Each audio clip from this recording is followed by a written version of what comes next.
வாழும் வரை நிழல் என உடன் நான் வருவேனே.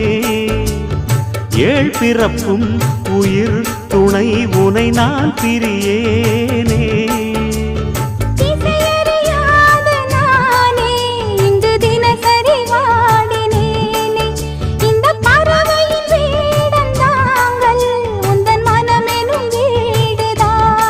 நீண்ட காலம் நேர்ந்த சோகம் நீங்கி போக நானும் தீண்ட யோகம் விளங்கிட. பூமிக்கொரு பாரம் என்று எண்ணி இருந்தேன், பூமுடிக்க யாரும் இன்றி கண்ணி இருந்தேன். சொந்தமின்றி பந்தமின்றி நானும் இருந்தேன், பொட்டு ஒன்று தொட்டு வைத்து பூவை அடைந்தேன். நன்றி சொல்லவே உனக்கு என் மன